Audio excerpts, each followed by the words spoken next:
वचन परम संत महाराज साहब। वचन 3, उपासना की महिमा। दफा 1, उपासना का दर्जा बड़ा भारी है। प्रीति के साथ अपने इष्ट का ध्यान करना, इसको उपासना कहते हैं। अगर सूरत मन का सिमटाव भी है, रस आनंद भी आता है, पर भक्ति यानी प्रेम नहीं है, तो सब कार्रवाई कर्म में दाखिल है, उपासना नहीं है। शुरू में कर्म की जरूरत है, कर्म यानी करतूत मूल है, मगर नतीजा उसका उपासना होना चाहिए। इसमें दर्जे हैं, पहले कर्म, बाद उसके उपासना। हर कोई अपनी परख पहचान कर सकता है कि परमार्थी कार्रवाई जो वह करता है वह आया कर्म है या उपासना। अगर इश्क है तो उपासना का दर्जा है, नहीं तो कर्म है। मौज की परख पहचान भी पूरे तौर से तब ही आती है जबकि उपासना शुरू होती है। भक्तजन हमेशा ऐसी कार्रवाई करता है जिसमें कि मालिक की प्रसन्नता होवे। दफा 2, जतन करना जरूरी और लाजमी है। सीपी का काम मुंह खोलना है और मालिक का काम बरखा करना है। अगर मुंह ही ना खोलेगा यानी जतन ही नहीं करेगा तो दया कैसे आवेगी। जब चरण धार से मेला होता है, तब जैसे मीन जल में केल करती है, वैसे ही भक्त की सूरत अमृत की धार में कलोल करती है। कहने का मुद्दा यह है कि सिवाय प्रेम के जितनी परमार्थी कार्रवाई हैं, सब रूखी फीकी हैं। प्रेम बिना सब करनी फीकी, नेकहु मोहिन लागे नीकी।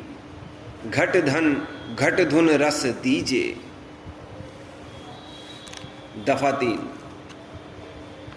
मालिक जिस पर निज बख्शिश फरमाते हैं, उसको प्रेम का किनका दान देते हैं। यह दात मालिक ने अपने हाथ में रखी है। सिवाय राधा स्वामी दयाल के किसी की ताकत नहीं है कि प्रेम की दौलत बख्शिश करे। प्रेम में रस और आनंद है। जिसको कि प्रेम का सरूर आता है, उसको कुछ ख्याल यानी वगैरह का नहीं रहता है। उसकी करनी क्या है? मुंतजिर रहना। जैसे सीपी स्वात बूंद के लिए मुंतजिर रहती है, गरज की मुंतजिर रहना, यही भक्त जन की करनी है। दफा 4, जब प्रेम प्रकट होता है, काम क्रोध वगैरह सब अंगों का पटरा पड़ जाता है। एक प्रीतम ही रह जाता है और बाकी सब भस्म हो जाता है। जब तक कि प्रेम नहीं है, तब तक बावी का ठोकना है। सांप बिल में बैठा हुआ है, उसको मारना चाहिए। जब तक इश्क नहीं है, तब तक सांप यानी मन नहीं मरता। जब इश्क आता है, तब घट के सब दूत नाश हो जाते हैं। इश्क वह सोला है जिस घट में वो रोशन हो गया। एक प्रीतम रह गया और बाकी सब जल भुन गया। प्रेम जब आया सभी को रद्द किया, एक प्रीतम रह के बाकी बह गया। वाह वाह हे प्रेम तू है निर्मला, गैर को प्यारे सिवा दीना जला।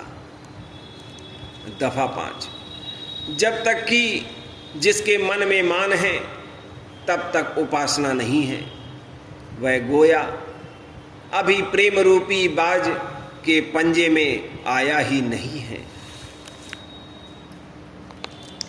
मन पंछी तब लग उड़े, विषय वासना नाही, प्रेम बाज की झपट में जब लग आयो नाही।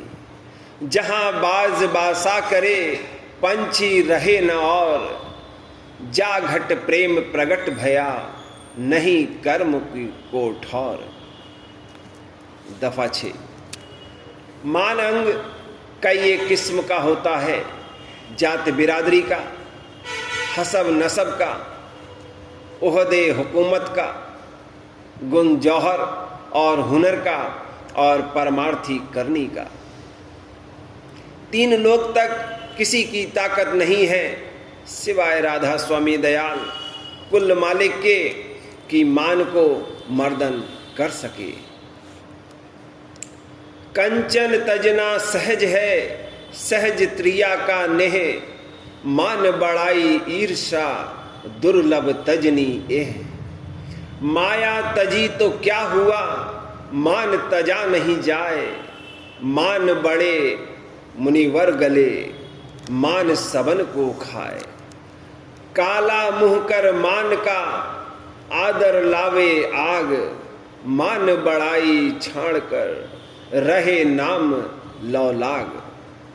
मान बड़ाई कुकरी, धर्म राय दरबार, दीन लकुटिया बहिरा, सब जग खाया झार। दफा 7।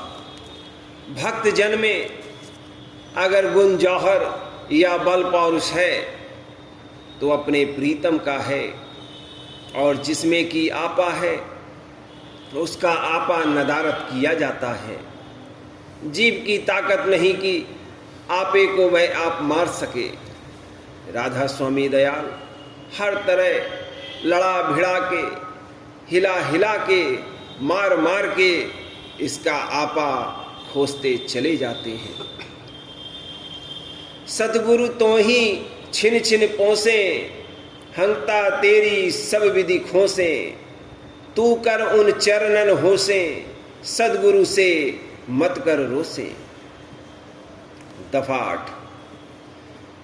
जैसे जब तक दरख्त की जड़ नहीं काटी जाती है उसमें नई नई डालियां और पत्ते निकलते हैं, लेकिन जो पेड़ का नाश करना मंजूर है तो पहले जड़ काटनी चाहिए, या जैसे माला का सुमेर निकाल दो तो सब दाने माला के आप ही गिर पड़ेंगे।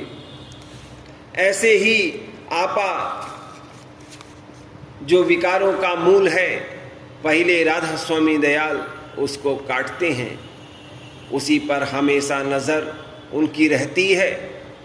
क्योंकि और दूसरे विकारी अंगों में जब जीव का बर्ताव होता है तब अंतर में वह पछताता है और अपने को नालायक समझता है।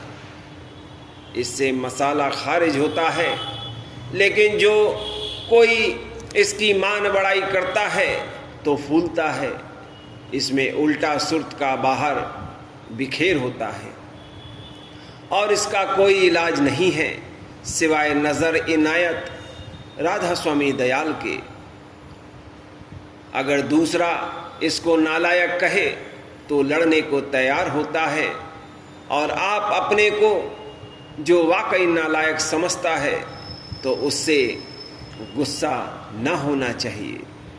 असल में पूरे गुरु जब इसको मिलते हैं तब मान मर्दन होता है, और जो झूठा गुरु मिला वह इसकी खुशामत और खातिरदारी करेगा। जो सच्चे गुरु हैं वह कभी प्यार भी करते हैं और कभी भींचा भांची करते हैं, यानी फटकारते हैं। कहने का मुद्दा यह है कि जब भक्ति अंग जागता है तब यह नोच नोच के दोनों हाथों से मान अंग को दूर फेंकता है और धीरे धीरे उपासना का दर्जा हासिल करता है। राधा स्वामी।